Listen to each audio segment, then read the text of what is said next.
ഹിന്ദുമതത്തിലെ ഹിംസയ്ക്ക് എതിരെ ഉണ്ടായിട്ടുള്ള രണ്ട് മതങ്ങളാണ് ജൈനമതവും ബുദ്ധമതവും. ആ ജൈനമതത്തിൻ്റെ അനുയായി ഭരിക്കുന്ന ഒരു സ്ഥലത്താണ് ഇത് സംഭവിച്ചിരിക്കുന്നത് എന്നുള്ളത്.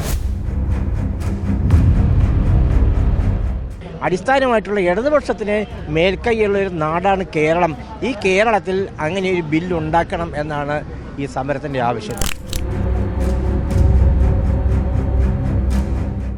ഈ അന്ധവിശ്വാസം, അനാചാരങ്ങളും ബ്ലാക്ക് മാജിക്, ദുർമന്ത്രവാദങ്ങളും നിരോധിച്ചുകൊണ്ടുള്ള നിയമം കേരളത്തിൽ ഉണ്ടായില്ലെങ്കിൽ നരബലി വീണ്ടും ഉണ്ടാകും. പ്രാർത്ഥന കൊണ്ട് ആളുകളുടെ രോഗം മാറ്റാമെന്ന് പറഞ്ഞിട്ട് ഈ നാട് മുഴുവൻ ബഹളം വയ്ക്കുന്ന ആൾക്കാരുണ്ട്. അവരൊക്കെ മനുഷ്യരെ കൊലപാതകത്തിലേക്ക് നയിക്കുകയാണ്, മരണത്തിലേക്ക് നയിക്കുകയാണ് ചെയ്യുന്നത്.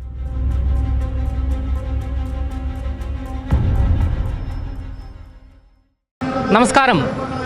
ധർമ്മസ്ഥലയിൽ നിരവധി മനുഷ്യ ജീവനുകളെ കുഴിച്ചു മൂടിയ സംഭവം രാജ്യത്തെ തന്നെ പിടിച്ചുലച്ചതായിരുന്നു. ഈയൊരു സംഭവത്തിൽ നിഷ്പക്ഷമായ അന്വേഷണം ഇതുവരെയും നടന്നോ എന്നുള്ള ചോദ്യവും ഉയർന്നുകൊണ്ടിരിക്കുകയാണ്. എന്തായാലും നമ്മുടെ സംസ്ഥാനത്ത് ഉൾപ്പെടെ, നമ്മുടെ രാജ്യത്ത് ഉൾപ്പെടെ നിരവധി അന്ധവിശ്വാസങ്ങളെ തുടർന്ന് നിരവധി ജീവനുകൾ പൊലിഞ്ഞിട്ടുണ്ട്. സത്യത്തിൽ അന്ധവിശ്വാസ നിർമ്മാർജ്ജന നിയമം എന്തുകൊണ്ടാണ് നമ്മുടെ സംസ്ഥാന സർക്കാർ നമ്മുടെ മാറി വരുന്ന സർക്കാരുകൾ നടപ്പിലാക്കാത്തത്? ഈ ഒരു വിഷയവുമായി ബന്ധപ്പെട്ട് ഇന്ന് മറുനാടനോട് പ്രതികരിക്കുകയാണ് പ്രശസ്ത മലയാള കവി കുരീപ്പുഴ ശ്രീകുമാർ.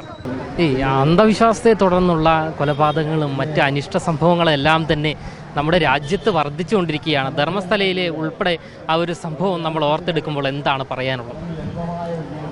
ഈ പറഞ്ഞ വിഷയത്തിന് അധികരിച്ചുള്ള ഒരു സമരമാണ് ഇന്ന് സെക്രട്ടേറിയറ്റ് നടയിൽ നടന്നത്. അതായത് വിശ്വാസികളായ പാവങ്ങൾക്ക് വേണ്ടിയിട്ട് അവിശ്വാസികൾ നടത്തുന്ന ഒരു സമരം. അവരുടെ ആവശ്യം എന്ന് പറയുന്നത് അന്ധവിശ്വാസം അല്ലെങ്കിൽ ദുർമന്ത്രവാദം, അനാചാരങ്ങൾ ഇതൊക്കെ നിരോധിച്ചുകൊണ്ടുള്ളൊരു നിയമനിർമ്മാണം ആവശ്യമാണ്. അത് ഉടനെ നടപ്പിലാക്കണം എന്നാണ് അവർ ആവശ്യപ്പെടുന്നത്. ഇതുതന്നെയാണ് ധർമ്മസ്ഥലയിലും വേണ്ടത്. ധർമ്മസ്ഥലയിൽ നമ്മളാരും അറിയാതെ നൂറുകണക്കിന് ആളുകളെ കൊല്ലുകയും അവരെ ഞാൻ കുഴിച്ചിട്ടു എന്ന് ഒരു ശുചീകരണ തൊഴിലാളി പോലീസിനോട് ചെന്ന് മൊഴിയെടുക്കുകയും ചെയ്തിരിക്കുകയാണ്. വലിയ അപകടകരമായ, ആരും അറിയാതെ സംഭവിച്ചിരിക്കുകയാണ്. ജൈനമതക്കാരെ നിയന്ത്രിക്കുന്ന ഒരു ക്ഷേത്രമാണെന്ന് ആലോചിക്കണം. എന്ന് പറഞ്ഞാൽ എല്ലാത്തരം ഹിംസകളെയും എതിർക്കുന്നവരാണ് ജൈനമതക്കാർ. ഹിന്ദുമതത്തിലെ ഹിംസയ്ക്ക് എതിരെ ഉണ്ടായിട്ടുള്ള രണ്ട് മതങ്ങളാണ് ജൈനമതവും ബുദ്ധമതവും. ആ ജൈനമതത്തിൻ്റെ അനുയായി ഭരിക്കുന്ന ഒരു സ്ഥലത്താണ് ഇത് സംഭവിച്ചിരിക്കുന്നത് എന്നുള്ളത്. അപ്പോൾ ഇതിന് സമഗ്രമായ അന്വേഷണം ഉണ്ടാകണം എന്നത് ഒരാവശ്യം. രണ്ടാമത്തെ ആവശ്യം, കേരളത്തിൽ നരബലി വരെ നടന്നു കഴിഞ്ഞിരിക്കുകയാണ്.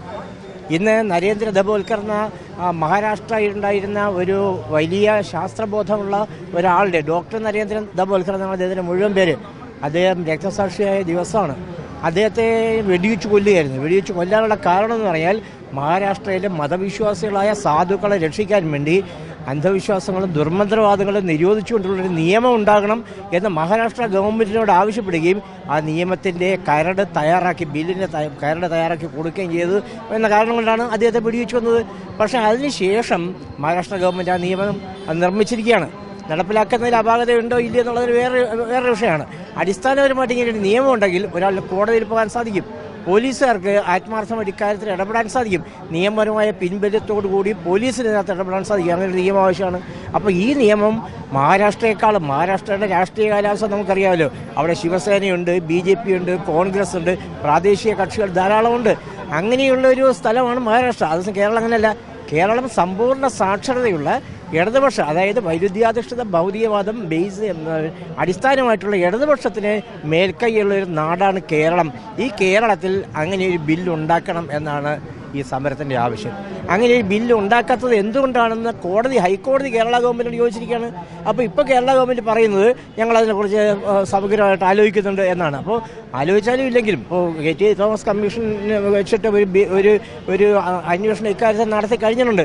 ഇനി എത്രയും വേഗം ഈ അന്ധവിശ്വാസം, അനാചാരങ്ങളും ബ്ലാക്ക് മാജിക്, ദുർമന്ത്രവാദങ്ങളും നിരോധിച്ചുകൊണ്ടുള്ള നിയമം കേരളത്തിൽ ഉണ്ടായില്ലെങ്കിൽ നരബലി വീണ്ടും ഉണ്ടാകും. ഒരുപാട് ആളുകളെ ജിന്ന് പിടിക്കും, ഒരുപാട് ആളുകൾ സൈത്താൻ ചെകുത്താൻ പിടിക്കും, ഒരുപാട് ആളുകൾക്ക് അത്തരം മാരകമായ കുഴപ്പങ്ങളുണ്ടാവും. പിന്നെ പ്രാർത്ഥന കൊണ്ട് ആളുകളുടെ രോഗം മാറ്റുക എന്ന് പറഞ്ഞിട്ട് ഈ നാട് മുഴുവൻ ബഹളം വയ്ക്കുന്ന ആൾക്കാരുണ്ട്. അവരൊക്കെ മനുഷ്യർ കൊലപാതകത്തിലേക്ക് നയിക്കുകയാണ്, മരണത്തിലേക്ക് നയിക്കുകയാണ് ചെയ്യുന്നത്. ചികിത്സിപ്പിക്കാത്ത മരണത്തിലേക്ക് നയിക്കുന്നവരാണ് അവരൊക്കെ തന്നെ. ഇതൊക്കെ നിയന്ത്രിക്കണമെന്നുണ്ടെങ്കിൽ സയന്റിഫിക് ആയിട്ടുള്ള ഒരു നിയമനിർമ്മാണം ഉണ്ടായാൽ സാധിക്കും. ഇത്തരത്തിൽ മാറി മാറി വരുന്ന സംസ്ഥാന സർക്കാരുകൾ എന്തുകൊണ്ടാണ് ഈ ഒരു നിയമനിർമ്മാണം നടത്താത്തത് എന്നാണ് മനസ്സിലാക്കുന്നത്? എനിക്കതാണ് അത്ഭുതം. കാര്യം മഹാരാഷ്ട്രയിലുണ്ടായി, ആസാമിലുണ്ടായി, പല സംസ്ഥാനങ്ങളിലുണ്ടായി, എന്തുകൊണ്ട് കേരളത്തിലുണ്ടാകുന്നില്ല? എൻ്റെ സംശയം അത് തന്നെയാണ്. നമുക്ക് വേണമെങ്കിൽ കണ്ടെത്താവുന്നൊരു ഉത്തരം വോട്ട് ബാങ്കിനെ കുറിച്ചുള്ള ഭയമായിരിക്കാം. ഒരു പക്ഷേ ഈ രാജ്യം ഭരിച്ച കോൺഗ്രസ് ഗവൺമെൻറ്റുണ്ടായി, ഉമ്മൻചാണ്ടി ഗവൺമെൻറ്റിനോടും VS ഗവൺമെൻറ്റിനോടും എല്ലാം തന്നെ ഇവർ അഭ്യർത്ഥിച്ചിട്ടുണ്ടല്ലോ. അവർക്ക് വോട്ട് ബാങ്കിനെ സംബന്ധിച്ചുള്ള ഒരു ഭീതി നിലനിൽക്കുന്നതുകൊണ്ടായിരിക്കാം. പക്ഷേ നമ്മൾ കേരളത്തിൻ്റെ ചരിത്രം പരിശോധിക്കുകയാണെങ്കിൽ 1957 87 ഒക്കെ ഉണ്ടായിട്ടുള്ള സർക്കാരുകൾ സമ്പൂർണ്ണമായിട്ടും വർഗീയതയെ മാറ്റി നിർത്തിക്കൊണ്ട്, അന്ധവിശ്വാസങ്ങളിൽ വിശ്വാസം അർപ്പിച്ച ആളുകളെ മാറ്റി നിർത്തിക്കൊണ്ടുള്ള സർക്കാരുകൾ കേരളത്തിൽ ഉണ്ടായിട്ടുണ്ട്. അതുകൊണ്ട് അത്തരം ഭീതിയൊന്നും സർക്കാരുകൾക്ക് വേണ്ട.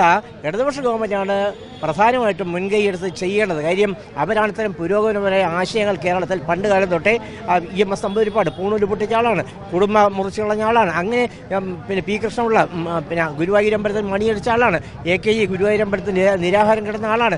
അങ്ങനെ ഒരുപാട് നവോത്ഥാന പരിശ്രമങ്ങൾ മുന്നോട്ട് കൊണ്ടുപോകാൻ ശ്രമിച്ച കമ്മ്യൂണിസ്റ്റുകാർ എന്നുള്ള നിലയ്ക്ക് അവർക്കിതിന് ഉത്തരവാദിത്തം വലുതായിട്ടുണ്ട്. എന്തായാലും വോട്ട് ബാങ്ക് രാഷ്ട്രീയത്തെ ഭയന്നുകൊണ്ടാണോ മാറി മാറി വരുന്ന നമ്മുടെ സംസ്ഥാന സർക്കാരുകൾ അന്ധവിശ്വാസ നിർമ്മാർജ്ജന നിയമം പാസ്സാക്കാത്തത് എന്നുള്ള ചോദ്യവും ഉയർന്നു വരികയാണ്. ക്യാമറമാൻ അഖിൽ അശോകിനൊപ്പം അമൽ രുദ്ര, മറുനാടൻ മലയാളി, തിരുവനന്തപുരം.